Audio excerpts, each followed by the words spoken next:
그리스도인들은 마땅히 신실한 사랑으로 그리스도를 사랑해야만 합니다. 그리스도인이라고 한다면 누구나가 그리스도를 사랑하되 그 사랑을 겉으로 표현하고 말로 나타내며 또 외적인 고백으로 표시해야만 합니다. 그러나 동시에 그 사랑은 반드시 마음 깊은 곳에서 진심으로 우러나오는 것이어야만 합니다. 그래서 우리가 말과 혀로만 사랑하지 말고 행함과 진실함으로 그리스도를 사랑해야만 합니다. 행함과 진실함으로 그리스도를 사랑하게 될 때 우리는 그리스도의 이름으로 형제와 자매들에게도 동일한 사랑을 할 수가 있습니다. 그럴 때 우리는 친척과 친구들뿐만 아니라 심지어 원수들까지도 사랑할 수가 있는 것입니다. 아니 반드시 그를 사랑해야만 합니다. 그렇게 하지 못한다라고 한다면 우리는 그리스도의 제자라고 말할 수가 없는 것입니다. 사랑하는 여러분, 우리가 그리스도를 겉으로 사랑해야 하는 이유가 무엇입니까? 그것은 먼저 우리가 그리스도를 절실히 필요로 하기 때문에 사랑해야 되는 것입니다. 사람들은 양식을 먹지 않고서는 살 수가 없기 때문에 양식을 사랑합니다. 먹을 양식이 없다라고 한다면 그들은 굶어 죽을 것이기 때문입니다. 사람들은 꼭 필요한 의복이나 주거시설을 사랑합니다. 그것들이 없다라고 한다면 겨울철에 그들은 추워서 얼어 죽을 것이기 때문입니다. 그렇지만 이 세상에 있는 그 어떤 물건이나 사람이나 친구라고 할지라도 예수 그리스도와는 비교할 수가 없습니다.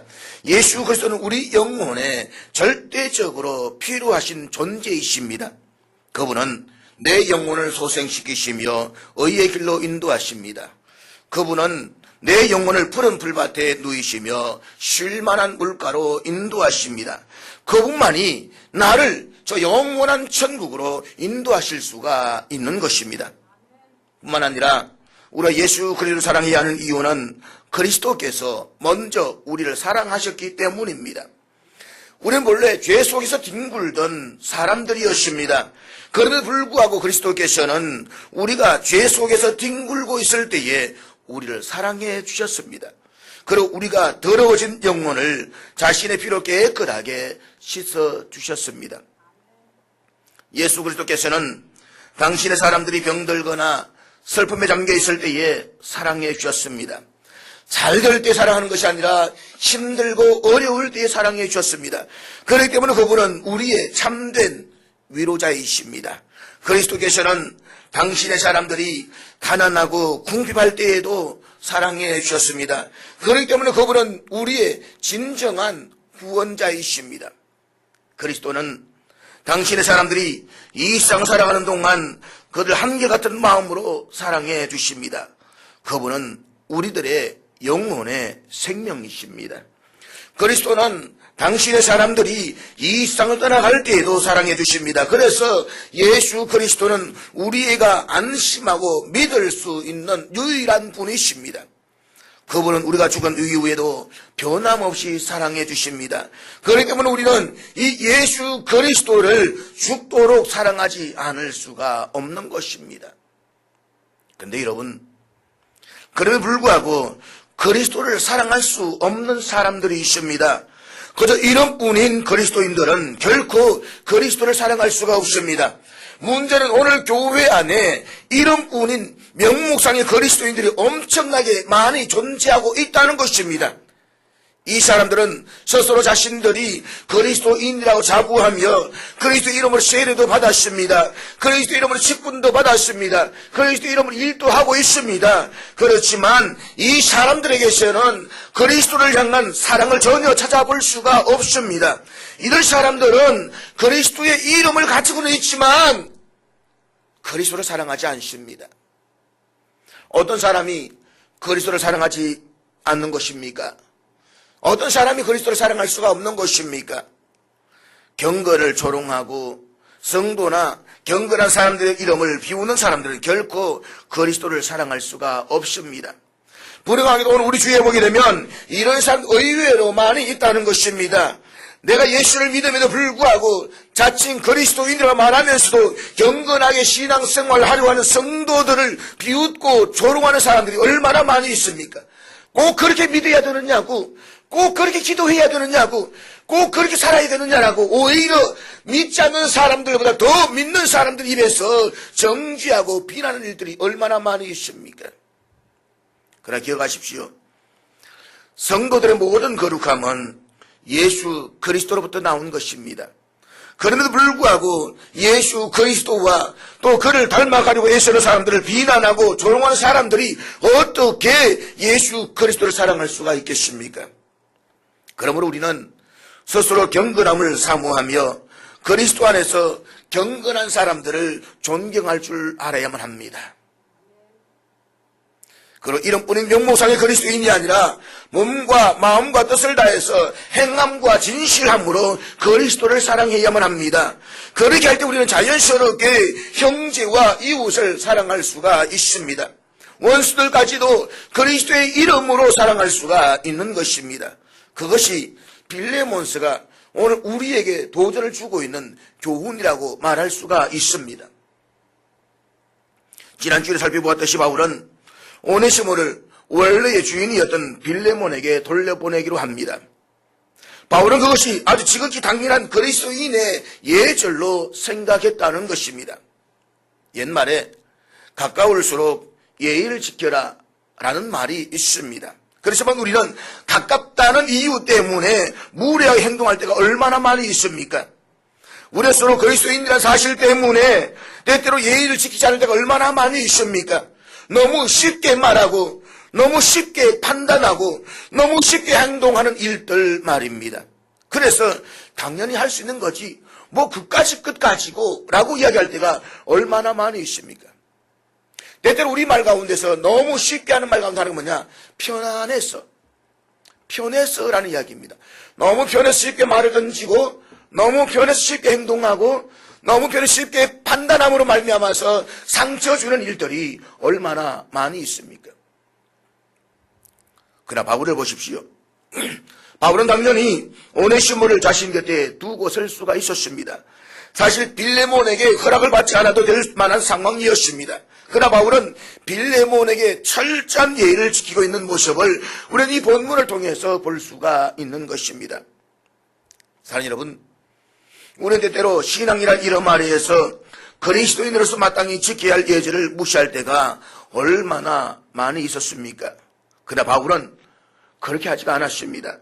그리고 우리도 그렇게 함부로 가볍게 행동하지 않도록 주의를 해야 되는 것입니다. 가까울수록 조심하십시오. 사랑할수록 더욱 더 조심하십시오. 함부로 말하고 함부로 행동하다가 영영 사람의 마음을 잃어버릴 수 있다는 사실을 잊지 마십시오. 오늘 본문에서 우리는 오네시모를 향한 바울의 간절한 부탁을 볼 수가 있습니다. 이 부탁은 빌레몬에게 오네시모를 위해서 부탁하는 바울의 간절한 사랑의 부탁인 것입니다. 본문 15절 말씀 우리 같이 읽도록 하겠습니다. 15절 읽습니다. 시작.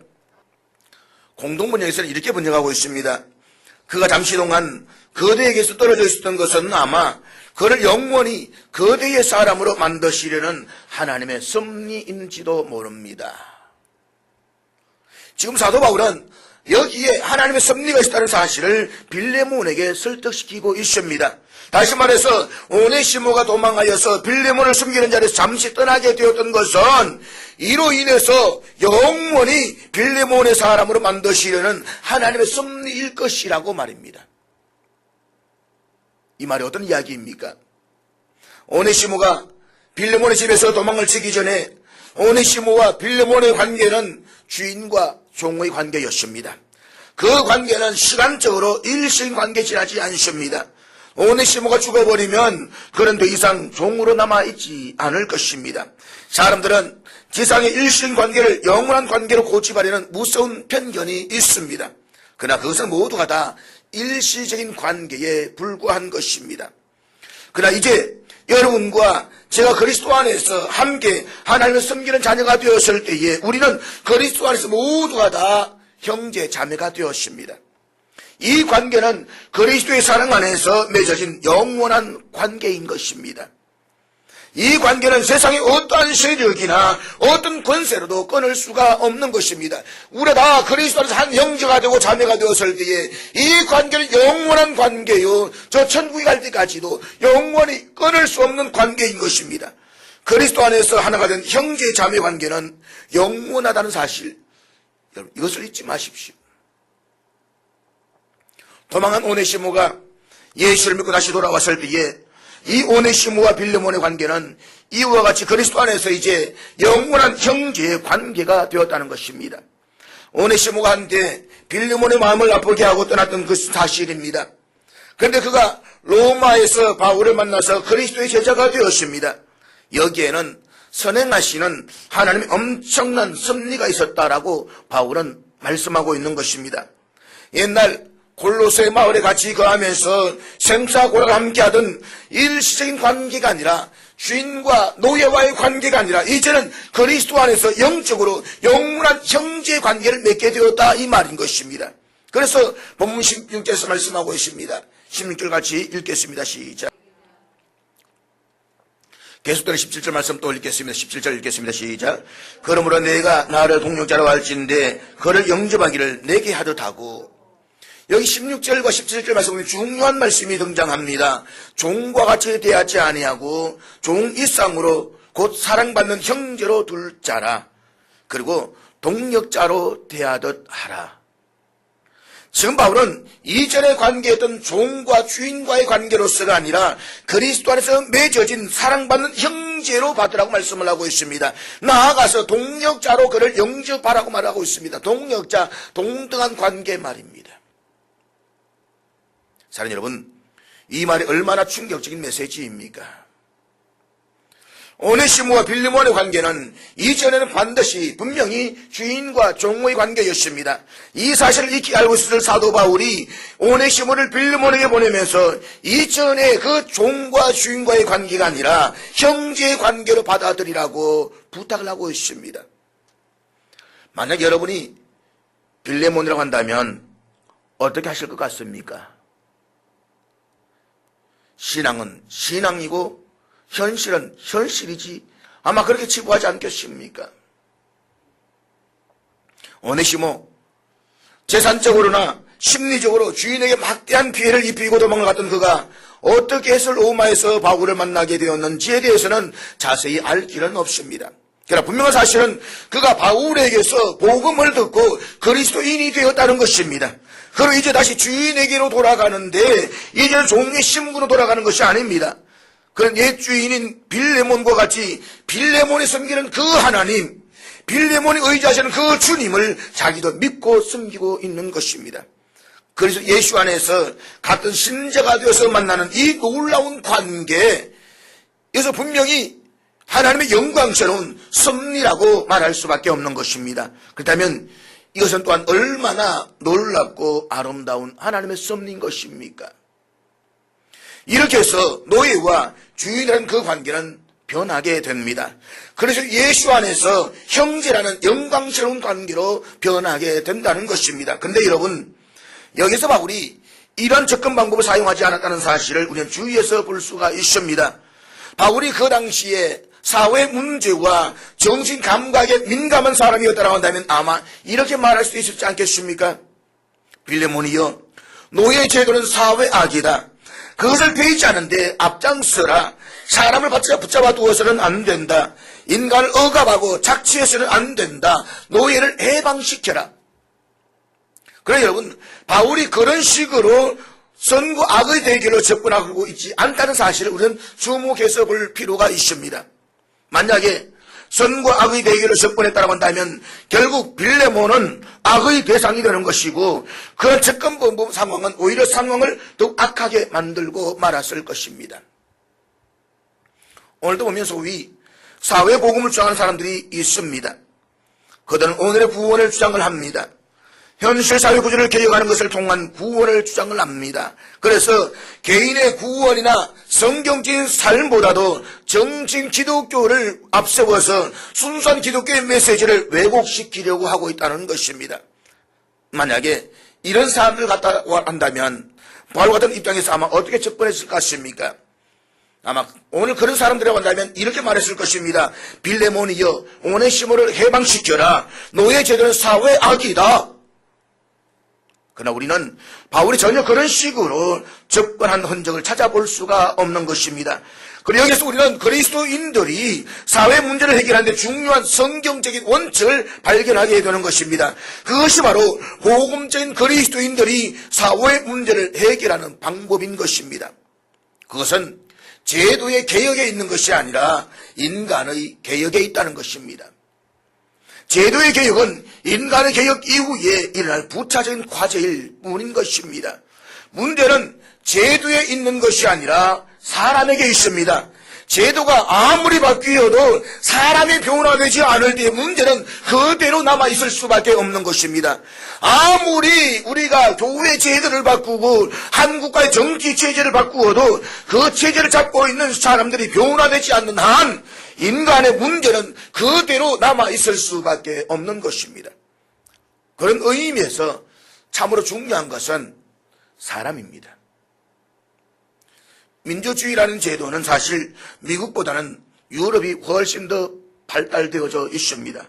그러나 유럽의 어떤 나라들은 여전히 봉건사회 대표적인 제도라고 말할 수 있는 국왕제도를 지금도 그대로 유지하고 있습니다. 그러면서도 그들은 민주주의를 얼마나 훌륭하게 잘 수행하고 있습니까? 기억하십시오. 문제는 제도에 있는 것이 아닙니다. 더 중요한 것은 인간의 마음에 있습니다. 그리고 더 중요한 것은 인간의 마음 밑바탕에 있다는 것입니다. 그 마음의 밑바탕이 어떻게 변하느냐라고 하는 것이 보다 근본적인 과제라는 사실을 우리는 잊어버려서는 안 되는 것입니다. 그러므로 사회를 악과 선을 이중법으로 분간해서 대결하러 가지 마십시오. 선과 악의 대결한 이분법으로 나갈 때 그것은 성경적이 아니라는 것을 우리 기억해야 되는 것입니다. 누구든지 그리스도 안에 있으면 새로운 피조물이다. 그래서 예수 안에서 사람이 변할 때에 사회는 변하는 것입니다. 그 당시 로마 제국 안에 노예 총수는 무려 6천만 명이 달했다라고 이야기를 합니다. 별로 놀라지 않는 것 같네요. 워낙 숫자의 개념이 탁월하셔가지고 6천만 명, 우리 남한 숫자보다 많다는 것입니다. 로마시에서만 65만 명의 노예가 있었다라고 이야기를 합니다. 그 당시에 노예들의 인권은 완전히 유린되고 있었습니다. 노예에게는 생명의 존재조차도 필요 없었습니다. 그들은 그냥 놀이기에 불과했습니다. 주인이 데리고 놀다가 심심하면 그냥 필요 없으면 죽여버리는 것. 그것이 로마 시대의 노예였습니다. 그런데 바울이 이 노예 제도를 폐지를 한 번도 외치 않은 것은 이상하지 않습니까? 기독교인으로서 그리스도 사랑으로서 노예 제도가 잘못되었다라고 외치 않는 것은 도대체 문제가 무엇입니까? 오늘날의 여성신앙자들, 소위 인권 해방을 복음보다 더 강조하는 사람들 같으면 이 사실 앞에서 얼마나 빗대를 올렸겠습니까? 그런데 바울이 이런 문제에 대해서 완전히 침묵을 치고 있다는 사실이 이상하지 않습니까? 하지만 바울은 너무 잘 알았습니다. 제도의 개혁이 인간의 문제를 해결할 수 없다는 사실을 말입니다.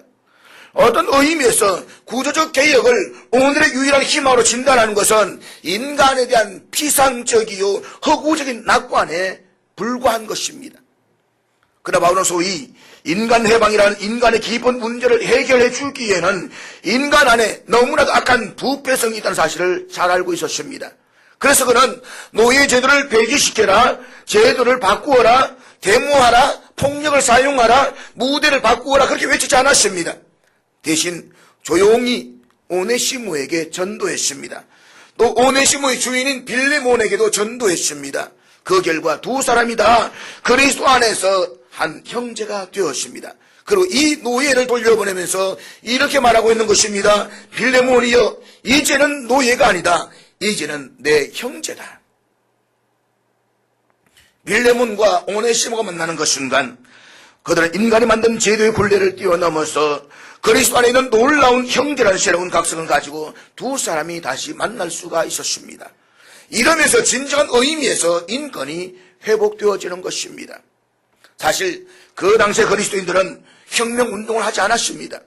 정치운동을 하지 않았습니다. 그러나 이 순수한 복음이 이 영광스러운 구속의 복음이 로마 사회를 뚫고 들어가자마자 드디어 313년 콘스탄틴 대제가 기독교를 승인을 합니다.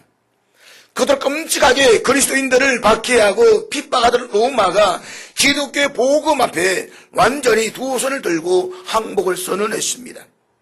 그 전해인 312년에는 노예를 죽이는 것을 금지하는 법령이 제도화되었습니다. 그리고 400년대에 이르러서는 노예제는 사실상 폐지된 것이나 다름이 없었습니다. 물론 노예를 데리고 있었지만 그러나 그 노예를 그렇게 학대하거나 죽일 수는 없었다는 것입니다. 주인이 부자이면 노예도 부자의 삶을 살았다라고 이야기를 합니다. 무엇이 이 노예제도를 폐지시켰습니까? 그것은 노예제도를 폐지시키라는 소위 정치인 운동에 의해서가 아니라 소리 없이 고요한 중에 전하는 사랑의 복음 때문이었습니다. 소위 나라를 위해서 운동하는 사람들을 가끔 보면 그들만이 가장 큰 일을 하는 것 같고 다른 모든 사람들은 다 비겁하게 타협하는 것 같이 생각을 할 때가 있습니다. 그러면 다른 사람들을 정죄하는 소위 급진적인 신앙을 주장하는 사람들의 얼굴을 떠올리게 됩니다. 우리는 나라를 위하고 의를 구하는 이 사람들의 동기를 이해할 수 있고 존경할 수 있습니다. 그러나 나와 똑같은 방법으로 나라를 사랑하지 않는다라고 해서 다른 사람은 모두가 다 나라를 사랑하지 않는 것이라고 단정하는 이 흑백 논리는 거부해야 되는 것입니다. 선과 악이라는 이 분법에 의해 가지고 사람을 정죄하는 것은 우리가 포기해야 된다는 것입니다. 더욱이 그리스도인들은 올바른 목표를 수행하는 데 있어서 올바른 수단을 사용해야 할 책임이 있습니다. 결과가 중요한 것이 아니라 과정이 중요하다는 것입니다. 과정이 약하면 아무리 결과가 선이어도 악일 수밖에 없다는 것, 그것이 성경적인 사실을 우리가 잊어버려서는 안 되는 것입니다. 목적이 수단을 정당화시키지 못합니다. 사회개혁이란 최대의 성경적인 방편은 복음전도입니다. 복음전도에 참 능률하는 성도들에게 있어서 이것은 보다 확실한 사회 변혁의 척경이 될 것입니다. 그럼 우리는 이 사회를 향한 우리의 마음은 전도에 있습니다.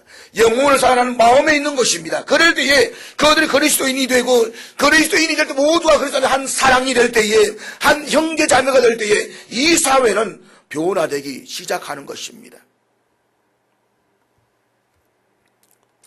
사도 바울은 인간의 문제를 해결하지 못하면서 기독교를 오도시키고 변질시키고 있는 다른 어떤 방법으로 사회 문제에 접근하지 않았습니다.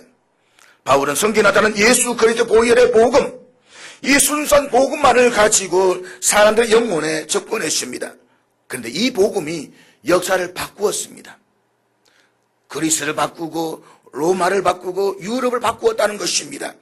이 복음이 세계를 새롭게 거듭나게 했습니다. 이 복음이 인간을 참으로 인간답게 만들었습니다. 겉으로만 소리 높은 그 요란 함성이 아니라 소리 없이 전달되는 예수 그리스도의 사랑으로 충만한 복음이 운동만이 인간을 근본적으로 해봉시킬 수 있다는 이 교훈을 우리는 교회의 역사를 통해서 깨달을 수가 있어야 되는 것입니다. 한 걸음 더 나아가서 바울의 사랑을 우리 한번 볼 수가 있습니다. 본문 18절 말씀 우리 같이 읽겠습니다. 18절 같이 읽습니다. 시작. 이 말씀은 오네시모가 졌던 부채를 바울이 다 변상하겠다라는 이야기입니다. 참된 사랑에는 언제나 이 물질적인 희생이 따른다는 사실을 우리가 기억해야 되는 것입니다. 바울은 그 희생을 기쁘게 감수하기를 좋아했습니다. 그래서 바울은 고린도후서 12장 15절에서 고린도 교회 성도들에게 이렇게 이야기를 하고 있습니다. 우리 다 같이 읽겠습니다. 다시 말해서 내가 여러분을 사랑하는 것만큼 여러분이 나를 사랑하지 않더라도 나는 여러분의 영혼을 위해서 나 자신과 내가 가진 것을 기쁘게 내놓겠다는 이야기입니다. 이것이 한 영혼에게 접근하는 바울의 자세였습니다. 우리는 여기에서 화해의 십자가를 짊어지고 있는 바울의 사랑을 엿볼 수가 있는 것입니다. 그런데 여러분, 한낱 노예에 불과했던 오네시모, 그것도 남의 재산을 훔쳐서 도망쳤던 노예, 전혀 무익했던 그를 바울이 이처럼 사랑했던 이유가 무엇일까요? 그것은 바울 자신도 그리스도를 만나기 이전에는 오네시모였기 때문입니다. 사울이었던 시절에 그는 서대반을 죽이는 데 앞장섰습니다. 예수 믿는 사람들을 핍박하고 박해하는 데 누구보다 열심히 했던 사람이었습니다. 그가 디모데 전서 1장 13절 고백하고 있는 바와 같이 전에는 비방자요 박해자요 폭행자였습니다. 그랬던 그가 다메섹에서 부활하신 예수님을 만난 이후에 변화되었습니다. 그리고 주님의 사도가 되었습니다. 아마 바울은 이렇게 생각했었는지도 모르겠습니다. 나 같은 사람도 그리스도 안에서 이렇게 변화될 수가 있었다고 한다면 오네시모로 이전에는 무익하였으나 이제 이후로는 유익한 자가 될 수가 있을 것이다. 그렇습니다. 우리도 그리스도 만나기 이전에는 죄 가운데서 무익한 삶을 살았던 오네시모였습니다. 그런데 그리스도를 만난 이후에 하나님과 세상 앞에서 이제 유익한 자가 될 수가 있습니다. 아니, 유익한 자가 되어야만 합니다. 그렇다면 우리는 이후에 만나게 될 또 다른 오네시모를 사랑할 수가 있어야 되는 것입니다. 그것도 지금까지는 무익한 사람이었지만 이제 이후로 그리스도 안에서 얼마든지 유익한 자가 될 수가 있기 때문입니다. 그래서 유명한 종교개혁자 마틴 루터는 이런 말을 했습니다. 우리는 모두 하나님의 오네시모들이 되어야 한다. 우리는 모두가 하나님의 형상대로 지음을 받은 유익한 존재로서 하나님께 기대되는 존재들이 되어야 되는 것입니다. 그러나 죄로 말미암아서 우리는 이름값을 하지 못하는 무익한 존재가 되고 말았습니다. 의인은 없나니 하나도 없으며 다 치우치 않게 무익하게 되고, 그러나 예수님께서 오셔서 그의 흘리신 피로 우리를 죄와 사망에서 건져주셨습니다. 그때 우리는 비로소 하나님 앞에서 유익한 존재가 되었습니다. 누구 때문에 이 변화가 일어났습니까? 예수님 때문입니다. 이 땅에 오셔서 우리의 죄를 짊어지시고 하나님과 나 사이를 회복시켜주던 예수 그리스도의 사건, 바울은 지금 빌레몬과 오네시모 사이에서 화해 중보자 역할을 감당하고 있습니다. 이것은 하나님과 인간 사이에서 계신 예수 그리스도의 모습을 생각나게 하는 것입니다. 사랑하는 여러분, 바울이 이렇게 할 수 있었던 이유가 무엇이라고 생각을 하십니까? 오네시모가 준 빛이 있으면 나에게 개선을 말할 수 있었던 이 엄청난 사랑의 배후에는 무엇이 있습니까? 그것은 바울이 주님의 큰 사랑을 먼저 체험했기 때문인 것입니다. 아무런 조건 없이 자기의 죄를 용서해 주신 주님의 사랑을 받았기 때문인 것입니다. 폭행자요 비방자였던 나를 사랑해 주시고 세워주시고 불러주신 주님의 은혜가 있었기 때문인 것입니다. 이 때문에 바울은 이 사랑을 오네시모에게 동일하게 줄 수가 있었던 것입니다. 사랑하는 여러분, 우리가 인간으로서 누릴 수 있는 가장 커다란 기쁨은 용서받은 기쁨입니다. 이 기쁨이 당신 안에 있습니까? 유명한 코페르니쿠스는 위대한 수학자요 천문학자이며 과학자였습니다. 그런데 이 코페르니쿠스가 죽음을 앞에 두고 이런 유언을 했습니다. 그 유언에 따라서 그가 묻혀있는 모비명에는 이런 글귀가 새겨져 있다고 합니다. 나는 바울의 특권을 구하지 않는다. 나는 베드로에게 주신 능력도 구하지 않는다. 나는 다만 강도에게 주신 용서를 원한다. 세계 제1차 대전이 끝난 직후의 이야기입니다. 전쟁이 끝난 후에 집들의 대문에 별표를 그려놓은 집들이 꽤 있었습니다. 그 별표는 그 집에서의 누군가가 전쟁에서 나가서 싸우다가 죽었다는 표시였습니다. 성탄이 가까운 어느 날 저녁에 예수를 믿는 어느 아버지와 꼬마가 거리를 걷고 있었습니다. 꼬마는 집의 대문에 붙여져 있는 이 별표를 보고 아빠에게 물었습니다. 아빠, 저 별표는 뭐야? 아빠가 대답을 합니다. 저 별표는 저 집의 누군가가 우리의 자유와 평화를 위해서 피를 흘리며 싸우다가 죽었다는 것을 표시하는 것이란다. 한참 거리를 걷다가 황혼역에 끝나기 시작하는 하늘의 한 별을 바라보면서 꼬마가 묻습니다. 아빠, 저 별은 무슨 표시예요?